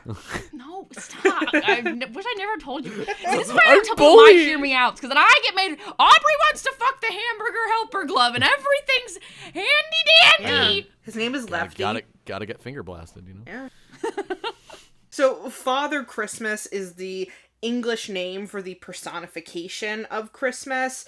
Although now Father Christmas is known as a Christmas gift bringer and typically considered to be the same as Santa Claus, Father Christmas was originally part of an older and unrelated English folklore tradition. He's usually like a tall guy in green robes with a wreath or hood. Probably if you've seen different Christmas imagery throughout your life, you've seen depictions of like that kind of woodsy, kind of fairy-ish Santa or Father Christmas. I feel like that's often how they depict the ghost of Christmas present in Christmas Carol movies. Yeah. This is going to be an insane niche reference, but there was a Norwegian artist named Per Krogh who drew an illustrated version of the Ibsen play Peer Gynt, and several of his drawings of God resembled that description of Father Christmas. The woodsy green cloak, hooded long beard, usually holding a key. But yeah, no, it feels like another thing that was just sort of co-opted from paganism, right? Obviously Saint Nicholas existed, but like they're putting on these flavors on top of them based on local cultures. Yeah, and that's the whole thing with, like, how we get this idea of the American Santa Claus, who's mainly coming from Dutch settlers who are kind of celebrating this figure of Sinterklaas, who's based on St. Nicholas, and is tied to giving gifts to children during the holiday season. One big myth that I want to dispel is that the Santa Claus red suit was not created or popularized by Coca-Cola. This is something that, like, my husband said the other day. He was like, yeah, you know, like, Coca-Cola invented Santa Claus. And I was like, I don't know if that's true. That feels like that's something somebody said that doesn't seem true to me. But a lot of people believe Well, Coca-Cola did invent polar bears. You know who I thought was attractive as a kid? You know how there was, like, a polar bear mascot for Ices? Yeah, with the cool had, like, glasses. Yeah, the sweater. Yeah. He's hot. I see it. Yeah. He's wearing the Neil sweater. He's wearing the Neil sweater. Part of the reason why I think people think that Santa Claus was created by Coca-Cola is because the Coca-Cola company's Christmas advertising in the 1930s heavily depicted the kind of Santa Claus image that we have come to know in American culture, but it was also not the first drink company to use the modern image of Santa Claus in advertising. That actually goes to White Rock Beverages, who used Santa as a figure in advertising for their mineral water in the 1910s. What? Oh, that's wild. I will say, this movie has the coolest cloak I've ever seen on a Santa Claus. Yeah. Like, it is really cool. The initial one that he gets that has, like, the fur at top, he kind of looks like Craven the Hunter, but for Santa times. I think that's probably the coolest it'll ever be. I love all the costuming in this movie. It's great. Yeah. It's beautiful. It's like those little details that I'm like, wow, this really makes this... It's a movie that feels like a movie, goddammit. It makes it a movie-ass movie. There are no CGI elves in the background. Those are just other kids. Yeah. Those are just more kids. So, you know, we have the Coca-Cola advertisements in the 1930s. We have these, like, other mineral water advertisements with Santa in the 1910s. But one of our first, like, real artistic depictions that I could find of sort of the modern image of Santa in the red suit was illustrated by Thomas Nast, who was a German-born American cartoonist of the 19th century, who illustrated a very, I would say, like, modern-looking Santa for an illustration in a January 1863 issue of Harper's Weekly. That's my story on that. I thought that was neat. It is! I also, like, I just did a lot of, like, going back to see where I could find the earliest version of a Santa Claus in a red suit. I also saw images of red suit Santa from at least 1850. So I really think that we can attribute this idea of Santa Claus being a man in a red suit who gives gifts to children across the world at least as early as 1850, and it's kind of an amalgam, I think, of people sharing stories and art and cards around the holiday season, and over time you just get this, like, refining until we get to the, like... Until Coca-Cola invented it. Right. Yeah. I mean, funnily enough, both that original version of Santa in the 30s and this movie were both fueled by Coke. Hey. Yeah. Hey.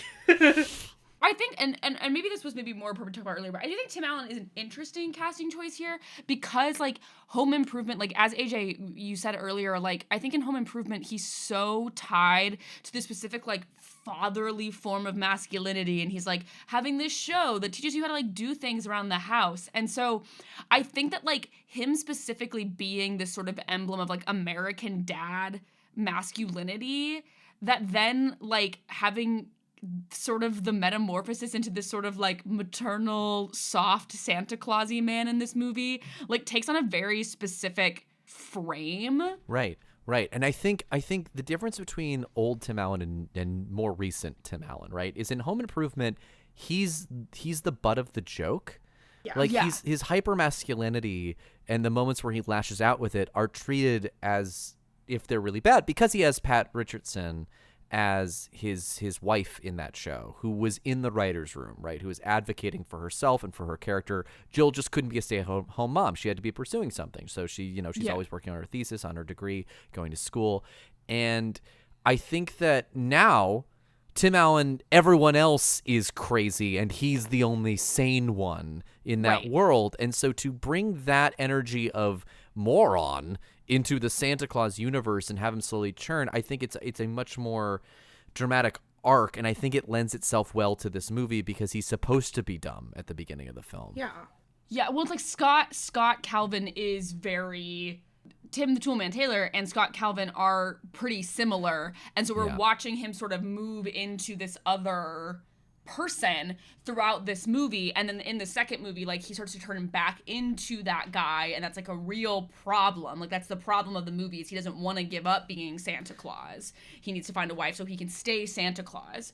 And so it's just interesting that, like, he basically got cast as a character who was like unbecoming the character that he's famous for playing at this point. Yeah. I mean, I will say that there is a difference in that Tim the Toolman Taylor hosts a daytime Tool show, and as we remember, Scott Calvin, he's the head of Midwest Distribution. He is the head of Midwest Distribution. So I mean, the range on Tim Allen as an actor. It's huge. It's huge. But it's like, I think if I said, oh, Tim Allen plays Aubrey, I think you wrote this. Or maybe I don't remember which one of us wrote this. Plays a bumbling, well-meaning kind of macho dad who screws up and learns a lot of things the hard way. I think that that's a description that describes both Scott Calvin and Tim the Toolman Taylor. That is true. That is very true. I feel like it's a transition I've seen in, like, conservative family members through the course of my life, right? Like, when I think about my life as a kid being 9 or 10, my parents were, like, watching the Blue Collar Comedy Tour and kind of laughing about, like, oh, haha, we're just these kind of dumb rednecks. My family, by the way, weren't, like, dumb rednecks. They were suburbanites in Arizona, but sure, whatever. That was just part of conservative culture at the time. And then as time has gone on, I've seen this, like, I don't know, interesting, like, posturing where it went from being like, oh yeah, I'm just kind of a dumb yokel and I can admit that, to now, oh, I'm the one who knows the real truth, and it's the stupid liberals of the world who are ruining this society or something. And I'm sure that just has to do with the rise of fascism in the United States, but it's been interesting to see just that switch from, like, admitting your own stupidity in a way that is, like, at least charming, or it at least makes you, like, human, to this weird posturing and fake, like, I don't know, like, wanting to be an intellectual but also hating anything academic. Well, it's like these episodes aren't out yet, AJ, but preview are the series that will be coming out in between the plastic surgery one and this one. Is we're talking about alpha males and specifically about Joe Rogan. Oh boy. And sort of like his transformation over time. Yeah. And I think that, like, he similarly went through this thing from, like, being kind of like, I'm a dumb, silly guy who does stand-up comedy that's kind of edgy and shock jockey, and I smoke weed with my friends, to I'm an expert on political theory and I get to decide things about COVID policy in the United States. 40 chess, yeah. Yeah, and it's like, I think that there's a really interesting, and the thing that we talk about a lot, and especially the second episode of that series, is about, like, the rejection of being soft as a man. And it's like, that's, like, I think a very huge theme in this movie is, like, he becomes softer over time. And that's a good thing. He becomes, and it's a good thing. Whereas like now I don't think that is a frame that would be acceptable of like, it's good that this man became like a softer, more caring, gentle person. Yeah, it went from being Po Buddy's nerfect in terms of this whole appreciation to I will kill you with a gun. Yeah. In a way that is very it's fascinating to track, and I think specifically with Tim Allen as a creative, which is why I think Brian wanted to do the essay on him, but like that he also reflected the boomer mentality towards fascism, towards conservatism as they aged. And I think a lot of that had to do with the programming.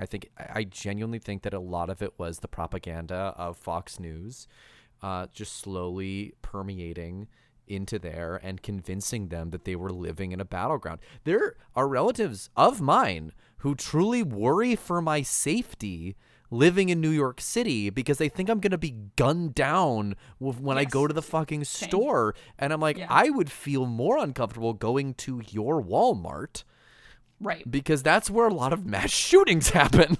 Yes. Than I would ever in New York. Yeah, absolutely. But there's just that I don't necessarily know how to bridge that divide other than Tim Allen has to support Zohran Mamdani. I believe that we could heal this nation if they just did a couple lines together, just once.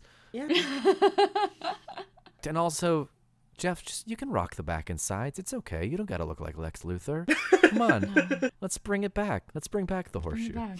Pull a regular Peter Boyle. Yeah. I was going to say, speaking of body transformations, so obviously there's a big body transformation in this movie. Yeah. And I think, as we've talked about a couple of times, there is especially, I think the worst scene for the like distasteful fat joking is the coworker scene. I think that is really Where is HR? Yeah, like that scene is just like it's kind of unbelievable in a lot of ways, and which is nice that it's then like you sort of get the chaser of the doctor scene where the doctor is, very very like, no, you're doing really well, so it's okay.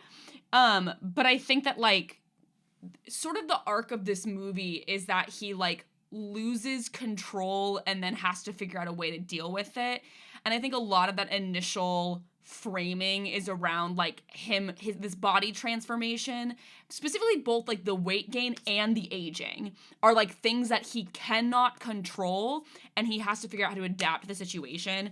And I think that like I actually wish the movie would have focused more on the aging part of that, because I think that could have been really nuanced and interesting. But because it's easier to make jokes about someone gaining a bunch of weight, it leans in that direction, and we get this like fat body equals loss of control thing, when like aging is really the thing that none of us can control. I mean, you can't really, weight gain also, like you can't really control as much as people say that you can, but like I think that there would have been some more nuanced commentary. But it's a kids movie, so who cares? We take things seriously here at Informed Attraction. That's our brand. But yeah, and I think that's the big yeah. Yes. Because I rewatched the trailer for this, but it was the I'm in big trouble when he looks into the mirror and he's shaved and then all the stuff comes back. Comes back, like yeah. That is pretty terrifying. And I think there is a version of this that is a body horror movie that is, I think, pretty fun. Like it could be like a schlocky like B movies out there somewhere, right, of like what it would actually feel like to turn into Santa. But as it stands, they really rely too much. I mean, that's basically Peter Boyle's whole character is just like, hey, you're fat. And it's like, yes, yeah, Peter, he's got a parasite in him that's causing him to turn into Santa. Yeah. Have either of you guys seen the 2014 horror movie Clown? No. So to me, Clown is like what we're talking about as like the horror version of this. It's basically a guy puts on a clown costume for his kid's birthday and then he can't take it off, and it is like eroding him, and he is like turning into this like gross, disgusting clown monster creation. It's excellent. It's produced by Eli Roth. If that is something that makes you go, oh, I would maybe enjoy that, you will probably enjoy that. If you're like, ooh, you won't like it, because it's exactly what something produced by Eli Roth is like. I'm a little hostile to that fella. I I think the other thing about this is like, and this sort of gets into the thing that I'm really interested in this movie about, like, the Santa Claus is like a magical contract that rewrites your body without permission. Because the only thing he's told on that little card is put on the suit and the reindeer will take care of the rest. There's no like, hey, by the way, when you put this on, you're going to lose control of your entire life and have to move to the North Pole, and your body is going to change in horrific ways. It does say that in the fine print, I will say. It is there. It's just you didn't read it, you see. That's the... Listen, Sure. I come from a family of lawyers. I love this shit. Are you kidding me? This is catnip for my brain. I num on contract law. Come on. Yeah, but there's something really interesting about like that being the whole premise of this movie. Also, like the whole premise of Santa being a body in many ways. Like it's like because again, he cannot just be Santa Claus in an out. He can't be Tim Allen in an outfit. He has to change into this like old large man. And I think that there's something really interesting here about like the how this parallels cultural ideas about obligation. Aubrey, I know you have a little bit more on this. Yeah, I just thought that it's kind of interesting thematically because we get the vibe of Scott being kind of a deadbeat dad who doesn't really care that much about making the holidays special for Charlie, and it's almost like he is cosmically punished for this by now being forced to make the holidays great for children everywhere. You burned your turkey. Receive my seed. Well, and there's like also because then in the next movie, Charlie starts acting out because now his dad literally isn't around because he's in the fucking North Pole, and so we sort of get this like swinging pendulum of like what this role is doing for his relationship with his son. Because in this movie, it's like fixing it but ruining his relationship with like the co-parents of his child. Yes. And then in the next movie, the co-parents of his child are like, yeah, it's so sick that you're Santa Claus. And Charlie's like, fuck my Santa Claus ass father who's never around. Yeah, it is a huge reversal in movie too. Even though he has the snow globe that can make his dad appear instantly. Mid-wank sometimes. Wow. It's very uncomfortable. And he sees you when you're sleeping, and he knows when you're awake, so he always knows. Oh, no. I know, it's fucked up. They, briefly say that in Santa Claus 2, and Neil's just like, ugh, that's a little weird. Wait, what? What's the Republican politician who has a accountability buddy with his son? Mike Johnson. Mike Johnson, yeah, he's got that. Yeah, Speaker of the House. Yeah, so maybe that's just what Charlie and his dad have to have. It's just like, no nut. Forever. No, never. Forever. Charlie can only be jerking it when dad is actively like delivering. Oh my god! God! On destroy Christmas. Dick December. Oh my God! He's too distracted. Destroy Dick December. He's gonna rip it off of himself like a gorilla in heat, just like. It's gonna just shrivel. It's just gonna be so spent. Yes, audience, we did tell you in the last episode you're supposed to be participating in Destroy Dick December, so don't let us know how it's going. Yes! Keep it to yourself. Oh, okay. You're participating. Send us an email at informedattraction@gmail.com. No! I want to know how many days. You don't read the emails. I want numbers. Yes. I want volume. Charts. I want volume. I want to know if you've been cucked by Santa this year. Yeah, has Santa shown up yet to cuck I'd you? ideally like to see it in your habit tracker in your bullet journal that I assume you keep. And I'd like to see the progress. I keep a junk journal. So. I want vials. Junk journal. Wink. I'd like to know the viscosity. Okay. No, I don't. Okay, I would like to briefly talk about the two other prominent men in this movie. I'm getting earthy tones. Bye, Mackenna. No, Mackenna, come back. So, Mackenna, sorry, you were saying? I would love to talk about the other two prominent men in this movie before we free AJ from our Christmas hell. Mm-hmm. The parasite's in me now, too. I'm here forever. Talking about David Krumholtz / Bernard in this movie. And so I think that, like, what's interesting about this is less Bernard in this movie, but Bernard... David Krumholtz is now in the context of Bernard, because like he's very much between the Santa Claus and the Santa Claus 2, like a tween crush guy, Heartthrob, you know, and he's like the cool elf of all the elves. He's got like a cool little hat, and he's like just he's a little older than the other elves. So he's like the cool, edgy, grumpy brother elf. Right. In both of these movies. Yeah. Remember when you were on a Zoom call with David Krumholtz at my condo, and I was like, wow, this is the greatest day of my life. For the 24-hour plays that did happen, yes. They did happen. Yeah, and then I did meet him also at a 24-hour plays event. Well. Right around the time that Oppenheimer was about to come out, and we were like, hey, what are you doing here? Isn't Oppenheimer about to come out? Shouldn't you be off doing Christopher Nolan shit? That's also around the time he was doing George Lucas talk show, and I think that I think it was Connor asked him, what are you doing here? Shouldn't you be off doing Oppenheimer shit? Yeah. You're just like, he likes doing stuff. He likes hanging out. And so I do think that, like, the fact that all of the elves are played by children makes Bernard's presence in the second movie kind of fucking hilarious, because he's the only, like, young adult, like young man elf. Yeah. And to the point that he cannot be in the third movie, because he is then at that point like old. a dude in his late 20s, early 30s, and they're like, you can't be in this. Judy, might be a spoiler, but Judy does come back in the Santa Clauses as like a shop owner, I guess. Okay. Yep. And so did David Krumholtz. Yeah. As Bernard or as someone else? As Bernard.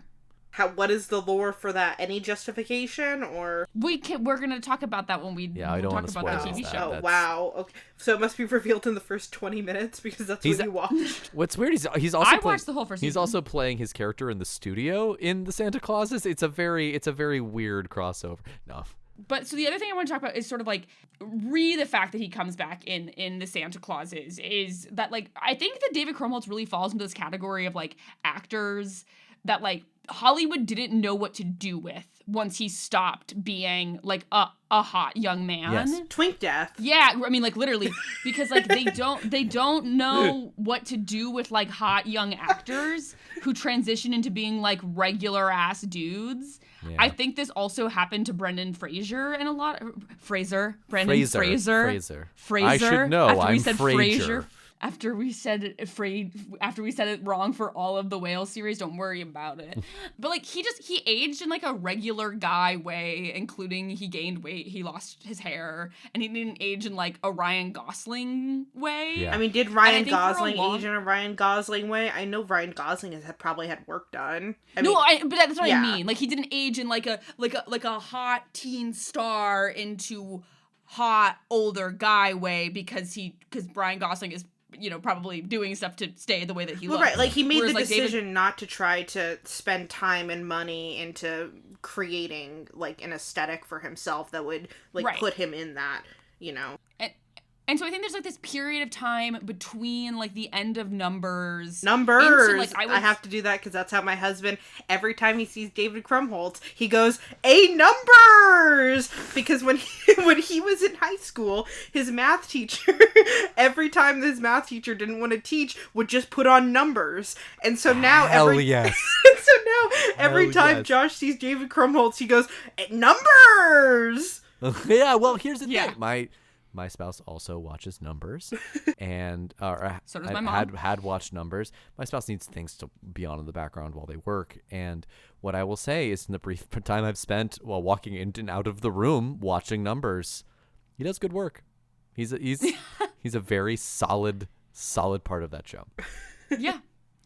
Well, and I think it's interesting because, like, basically from, like, 2010 when that show ended until, like, I don't know, kind of, like, right around Oppenheimer, like, he was doing, like, some bit part. He was on, like, a little arc on The Good Wife, but, like, I don't think Hollywood knew what to do with him in the same way they didn't know what to do with Brendan Fraser. Because that was kind of what me and Aubrey talked about in the Whale episodes, that, like, yes, people blame it on this interaction he had with this assault by this executive, but, like, really, I think it was the Hollywood didn't know what to do with Brendan Fraser in the same way they didn't know what to do with David Krumholtz. But now that he's this older guy, he can sort of transition into these roles, like in Oppenheimer, like in the Springsteen movie, because he's in that, where, like, they can do something with a dude in his late 40s who looks like that, but they can't, I'm putting in heavy air quotes, they can't do anything with a dude who looks like that in his late 30s, early 40s, because that's illegal in Hollywood. It is illegal. There was, I watched Good Hang with Amy Poehler with the Adam Scott episode. Amy Poehler was talking about how all the women on Parks and Rec always felt very self-conscious because they had thinning hair,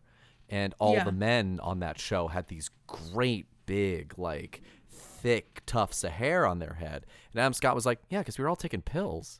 Like, Yeah. we all have our thing. Like, it's Yeah. just, there's a certain standard in Hollywood. Like, you have to come into it either either having no hair, or you can't lose it over the course of it, right? Yeah. You have to either have it or shave it, and then it just never comes back. Or, like Matthew McConaughey, you just wear a very convincing piece for your entire life. Yeah. Or if you're Ted Danson, you wear a very unconvincing piece for most of Cheers. It's so funny to see him just sweating as the toupee starts sliding off his head, until he could get the actual transplants later on in his life. But yeah, no, I think Krumholtz fell into that hole that you're talking about, and then it's a real shame because he's so good in everything he's ever done. I've never seen a bad Krumholtz performance. Yeah, well, and I think that's the other thing that was really interesting is I was trying to think about who can I think of as an example of a guy in his late 30s, early 40s who occupied that space. And the one person I could think about who looks eerily like David Krumholtz is Jake Johnson. Yeah. Jake Johnson being on New Girl, which started into me with my corkboard back out. Yep. Jake Johnson started being on New Girl in 2011 and they're the same. I think Krumholtz and Jake Johnson are the same age. I think they're both 47. And it's he occupied that space of kind of relatable guy in the way that I think that David Krumholtz could have played Nick Miller in New Girl, but because by the end of New Girl, Nick Miller's a hot guy, he's hot. Yeah. I think that Jake Johnson has had to kind of keep up being hot in a way that David Krumholtz has been able to free himself from. Yeah. And he looks good. David Krumholtz is hot. Yes. Yeah. Yes, he does. He does. But it's just not in the Hollywood trad way. Yes. I'll definitely. Cowards. Embrace him the Aubrey Hoffer way. Man. Yes, this. Genuinely, if y'all ever do New Girl, let me in. I have so many thoughts on that show. Oh, of course. And I think Winnie the Bish is one of the greatest sitcom characters ever made. Schmidt is just who I imagine you marrying, McKenna. I just imagine you marrying Schmidt. That's just who I imagine. Max is married, but I think. Why does that upset? Why did everything I say that I think is a compliment is upsetting to you? You want to marry a conservative? You know what? Maybe that's what you need. No! Okay, the last man I want to talk about before we end this podcast is I want to briefly talk about stepdad Neil. Yes. Because I do think it's very specific that he's a child psychiatrist in this movie, because I think this movie comes out in the, oh my god, you're seeing a shrink, that's gross era. This movie is anti-therapy. Oh, entirely. This movie is anti-therapy. This movie is anti-therapist. And they it's so interesting that I think that the journey that Scott has to go on in this movie is to becoming this soft Santa Claus ass man. But then Judge Reinhold is this soft sweater wearing therapy speak kind of emasculated stepdad, and they're boo, die. And it's his version of masculinity is also wrong. Well, it's you can be soft, but you can't be a beta. You can be can't be a fucking cuck, okay? Yeah, and I think there is this cultural anxiety around around men that's happening with him, because they are dunking on him. But they literally give him a wiener at the end. Yes. And it's I think that Scott has to age, because grandpas can be soft and nice and gentle, but I don't think young, dads are not supposed to be young and soft and gentle the way that Neil is. Well, that's where it's almost the Santa Claus transformation becomes, a shield, a suit of armor around him, where it's if him and Neil are on the equal playing field, that he doesn't know how to have a relationship with him, so he has to place himself above him, right, through age, through this wizened appearance, in order to have emotional maturity, right, where even though Neil seems intellectual, even though he seems he's emotionally aware, Scott still gets to feel he's rising above. Yeah. And it's still ultimately, right, a hierarchy. What I wish I could have seen is some kind of, reconciliation with Scott and Neil. The one thing I wish that I could change about this movie is I wish that Scott could acknowledge that Neil is also a good dad to Charlie. Or is at least trying to be. Yeah. And I think that happens off screen between the first two movies. Yes. Right. Because Neil and Laura are letting in the second movie, Neil and Laura have their own child, and they're letting Scott like talk to Lucy, who's their kid. When she calls him uncle. In the Yeah, exactly. And so like he is a part of their child's life. So in between movies, they like come to that agreement. But you're right, Aubrey, that it happens in between movies. It doesn't like happen on screen at the end of this movie. Well, because I think ultimately, right, if you're like a divorced dad watching this with your kid on Christmas Eve, you still get to feel a little bit like, oh yeah, I'm the better dad in the end. And well, and it would be fucking gay to watch two dads reconcile, have an emotional moment with each other at the end of this movie. Oh, but what if they kiss, though? AO3.com. Just a little smooch. AO3@gmail.com. It is me, Aubrey Hoffer, writing again. The lust in his eyes was clear as he said, Santa? And then he sucked on my weenie whistle. Oh. That's how it goes. That's how fanfiction goes. You're my mystery date? Okay, well, we've now spoken for 2+ hours about the Santa Claus and also a lot of other things because, wow, it's shocking that on this podcast we went on tangents. So we were supposed to talk about the Santa Claus part 2 in this episode, but I think that's going to have to wait for a part 2. And I do just want to say thank you so much to famous podcast host AJ Ditty for coming on this episode and shooting this shit with us for 2 hours. This is where I leave you. Before you meet Juliet from Lost, this is where I leave you. AJ, do you want to tell the people about what Worst of All Possible Worlds is in case they're one of our 50 audience members and not the homies you've brought to us? Yeah, absolutely. So I co-host a podcast called The Worst of All Possible Worlds. We do weekly case studies in the pop culture of a dying empire. And basically the way I like to pitch it to people is like, if you like something in pop culture, we have probably covered something adjacent to it. So we have movies, we've done TV shows, we've done theater, we do musicals. Our most recent episode was actually on Waiting for Godot. Whenever this comes out, I'm sure it'll be something equally weird. But yeah, come check us out. We got a whole bunch of free episodes, and we have some premium episodes at our Patreon. That's patreon.com/worstofall, where we also do a show called Fancy Movie Time with Brian and AJ, where my co-host Brian Alfred and I watch fancy films and try to learn me a thing or two about cinema. So yeah.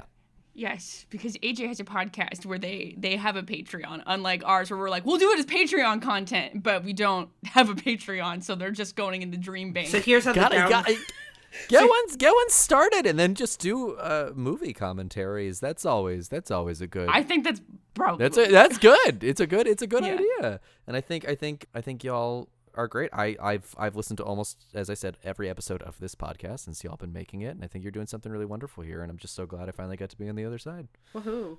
Hey guys, so remember, if you eventually pay us for a Patreon, then I will subscribe to AJ's Patreon and then give AJ money, and then that's how the downline goes. But if you get 3 of your friends to do the Patreon for me, then listen, it is an MLM. I'm not saying it's not. All of us, and then all of us are going to be rich. And then I'm gonna be the regional Midwest manager. Okay? Yes!